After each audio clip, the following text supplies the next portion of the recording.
안녕하세요. 엔트리프리너 스테이션에 오신 것을 환영합니다. 저는 조윤아이고요. 엔트리프리너 스테이션은 매주 전 세계에 있는 스타트업 창업자들과 인터뷰를 하면서 그들이 가지고 있는 불확실성은 무엇인지, 그리고 그 불확실성을 어떻게 극복했는지에 대한 얘기를 들어보고 있습니다. 오늘은 저와 같이 공동으로 회사를 만든 김시숙 씨와 뵙고 소울파머스에 대해서 이야기를 들어보도록 하겠습니다. 안녕하세요, 시숙 씨. 안녕하세요. 네. 그럼 먼저 소울파머스가 어떤 회사인지 좀 설명을 해주실 수 있나요?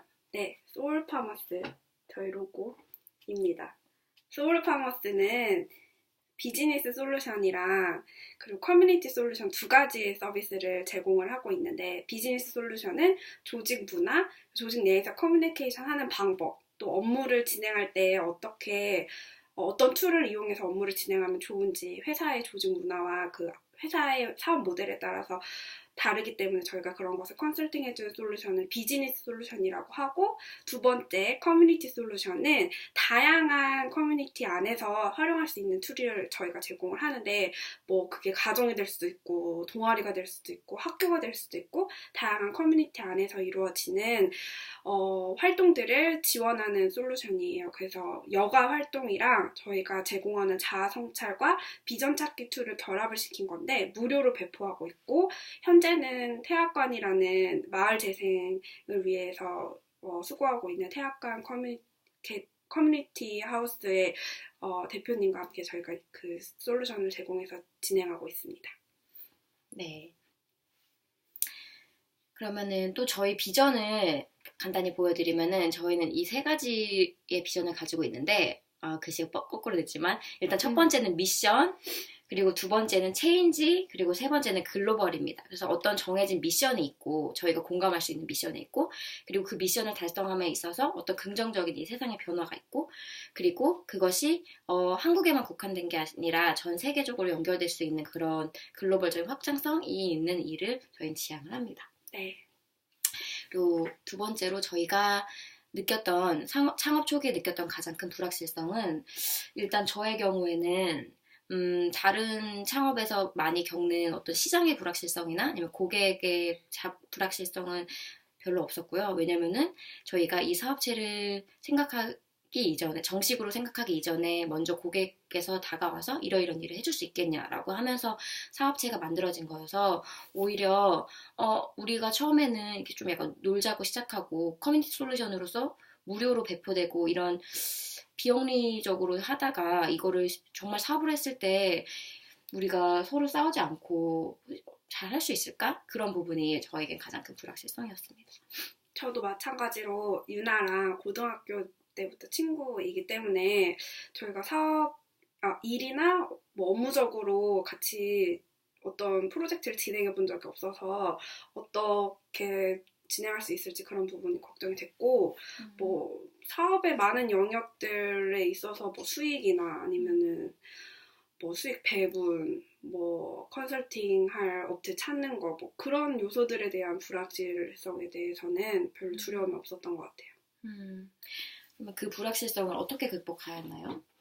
저는 일단 저희 소울파머스는 항상 미팅을 하기 전에, 아니면은 저희가 워크숍을 진행하기 전에 항상 저희가 먼저 실제로 시뮬레이션을 해보거든요. 저희는 그 단어를 리허설이라고 하는데, 미팅이든 아니면은 실제로 그 업체에 가서 하는 모든 활동을 사전에 리허설을 합니다. 그것을 통해서 불확실성을 많이 극복할 수 있었고, 저나 유나 둘 다 모두 불확실하거나 불안한 요소가 있을 때 그걸 그때그때 말을 하거든요. 뭐 되게 사소한 거라도 모두 다 이야기하기 때문에 그게 뱉고 나면 정말 불확실한 요소들이 많이 사라지는 것 같아요. 당장 해결되진 않더라도 일단 저희 마음의 상태가 가장 창업자에서는 중요하기 때문에 저희 마음의 상태를 다잡는 데에는 서로 이야기를 충분히 많이 하고, 그게 좋은 것뿐만 아니라 나쁜 것도 이야기 많이 하는 게 저에게 도움 많이 되는 것 같습니다. 맞아요. 그래서 되게 사소한 것까지도 얘기를 많이 해요. 그러니까 뭐 이거 시간 너무 짧지 않을까? 아니면 뭐 이 종이를 가져가는 게 좋을까 나쁠까? 이런 것까지 다 얘기를 하는데, 그게 왜 좋다고 느끼냐면, 사실 항상 뭐가 불확실한 거에 있어서 정답은 없는 것 같아요. 근데 그 정답은 없는데, 그거를 전달하는 어떤 주체가 얼마나 이거를 편안하게 둘이 일심동체가 됐느냐? 그러니까 저희가 만약에 싸우게 된다면 나는 이게 맞다고 생각해서 걱정이 되지만 약간 걱정이 되지만 그냥 얘기를 안 하고 갑자기 현장에 가서 리허설 저희가 안 된 부분을 독단적으로 고객 앞에서 어떤 의견을 냈거나 진행을 했을 때 이 친구는 또 생각이 다를 수가 있고 그러면은 거기서 이제 트러블이 오고 거기서 그렇게 일에 지장이 생길 수 있는데 일단은 그게 다 정답이든 아니든 저희 둘이 이게 맞는 것 같다 아닌 것 같다라고 마음을 정하고 그대로 가면은 답은 정답은 아무도 모르더라도 일단 저희끼리는 더 자신감 있고 편하게 일이 진행되는 것 같아요. 맞아요. 그리고 그럼 그때 당시 느꼈던 그 불확실성 정도를 10점 만점에 몇 점으로 느꼈는지? 저는 3점입니다. 저도 한 2점 정도입니다. 왜냐면 주변 사람들은 걱정을 많이 했지만 제 마음속에서는 그래도 그렇게 크게 우리가 다투거나 아니면 다툰다고 영영 안 볼 것 같진 않다라는 믿음이 있었습니다. 그러면 그 불확실성을 극복하는 전략을 아까 얘기해줬는데 그거와 또 별개로 불확실성에도 불구하고 한 발자국 더 나아갈 수 있는 그 팁을 말해준다면?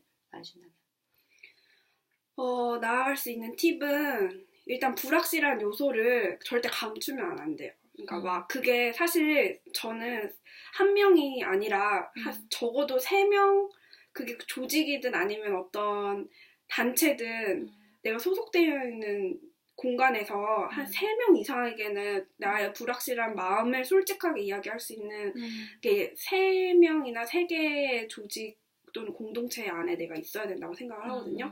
저는 물론 저의 불확실함을 너무 두려운 마음을 전 유나에게도 이야기하지만 저희 가족에게도 이야기를 하고 그걸 또 다른 모임에 가서도 이야기를 해요. 그래서 불확실한 요소를 내가 이야기를 했을 때 되게 새로운 공간, 그 모임의 특성에 따라서 나에게 조언해주는 것도 매우 다르거든요. 그럼 내가 그런 많은 조언들을 듣고 또 내가 고쳐야 될 부분들 아니면 내가 어떻게 이걸 극복할 수 있는지에 대해서 많은 걸 찾을 수 있어서 꼭 절대 불확실하다고 마음이 불안할수록 더 그걸 떠들고 많은 사람한테 이야기를 해야 되는 것 같아요. 맞아요.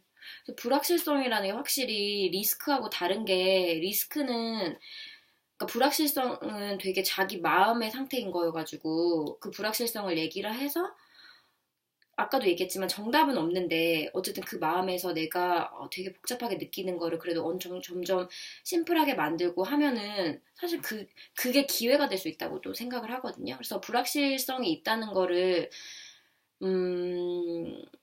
기회로 여길 수 있고 그리고 아무래도 그래서 저는 더 동업을 하는 것도 되게 추천을 해요. 왜냐면은 사람마다 그 불확실성을 크게 느끼는 단계가 다른 것 같아요. 그래서 이 친구 같은 경우에는 처음에 되게 뭔가 막연하게 느껴질 수 있는 큰 비전 이런 거를 볼 때 불확실성을 느끼지 않아요.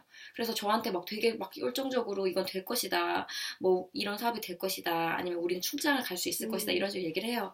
그러면은 저는 거기서 되게 불확실성을 느끼고 그거를 근데 거기서 그냥 멈추는 것이 아니라 이 불확실한 거를 어떻게든 그러면 좀 눈에 보이게 만들어보자. 그러다가 막 그게 기획의 단계인 것 같아요. 그래서 저의 그 기획자로서 그 또 기획을 해보고 아이디어를 내보고 하다 보면 이게 조금 더 말이 되어져요.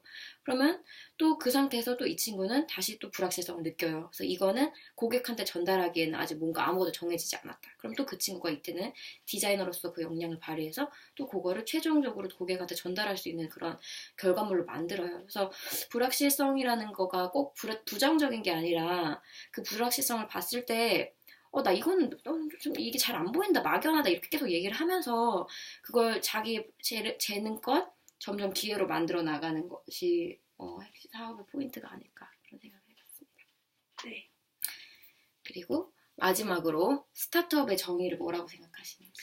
스타트업은 일단 창업이라는 단어랑 뭐 똑같죠. 사실 영어로 이야기하는 거니까. 근데 제가 생각하는 스타트업이란 단순히 수익을 발생시키기 위해서 하는 사업이 아니라 그게 확장 가능성이 있고 그리고 성장 가능성이 있고 그리고 약간 폭발적인 성장과 기존에 있던 문제들을 혁신하려고 하는 아이템이어야 된다고 생각을 해요. 그래서 단순히 가게를 오픈하는 것이 스타트업이 아니라 가게를 오픈하여도 그 가게의 뭐 수익 모델이나 구조가 전 세계로 확장이 가능한지 아니면 그게 꼭 그 가게뿐만 아니라 다른 가게에서도 적용 가능한 뭔가 모델일지 이런 식으로 돼야 될 것 같아서 아이템은 저는 상관이 없다고 생각해요. 뭐 어떤 사람들은 뭐 IT여야 된다, 무조건 앱이어야 된다, 뭐 온라인이어야 된다 하는데 저는 온오프라인은 따지지 않고 무조건 약간 확장 가능성과 그리고 폭발적인 성장 가능성 그리고 현재 문제를 해결하고자 하는 것에 비전이 있다면 그건 스타트업이다. 저도 스타트업이 과연 뭘까 되게 고민을 하다가 저 스스로 내린 결론은 스타트업이란 말 그 자체는 단순히 뭔가를 시작하다 이런 뜻인데 그리고 이게 최근에 생겨난 말도 아니고 예전부터 있었던 말인데 왜 이렇게 지금 스타트업에 많은 의미가 부여되고 있을까 생각을 해보니까 과거에는 어떤 좀 그 로컬에 한정되는 것이 아니라 전 세계적으로 뻗어나갈 수가 있고 많은 사람에게 영향을 미칠 수 있는 그런 제품의 사업 같은 게 아무래도 제조와 유통과 이런 게 많이 들어가다 보니까 인프라가 많이 필요했던 것 같아요. 그러니까 자본이든 뭐 인프라든. 근데 이제는 그런 상품도 그냥 무형의 상품이고 그 유통도 온라인이고 그리고 심지어 펀딩을 받거나 인력을 서로 연결 짓는 것도 온라인으로 가능하다 보니까는 이런 제약들이 많이 없어져서 어떤 것을 새롭게 시작하고 싶은 사람들이 큰 인프라나 규모 뭐라고 하죠? 자본이 없더라도 시작할 수 있게 되다 보니까 이런 말들이 되게 스타트업이라는 게 부흥이 된 것 같아요. 근데 사실 스타트업이라는 거는 뭐 자기가 막 금이 되려고 금이 되거나 뭐 석유가 될 것이다 이렇게 석유가 된 게 아닌데 나중에 그 가치를 다른 사람들이 부여하고 그거를 석유는 얼마다 금은 얼마다 이렇게 사람들이 가치를 부여하듯이 처음에 스타트업을 시작할 때는 이제 그 가치에만 집중을 해도 괜찮을 거라는 생각이 들어요. 그래서 처음에는 아니 스타트업이 되려면 플랫폼이 아니면 스타트업이 아니지 않냐, 아니면 투자를 못 받았으면 스타트업이 아니지 않나, 뭐가 없으면 스타트업이 아니지 않나 이러면서 약간 그런 정의를 많이 내리려고 했는데 그런 정의가 꼭 시작 단계에서 필요한 것 같진 않아요. 네. 그럼 여기까지 엔트프리너 스테이션 질문이 모두 맞춰졌고요. 오늘 수고해주신 저희 김지숙 씨와 그리고 저희 소울파머스 박수로 마무리하겠습니다.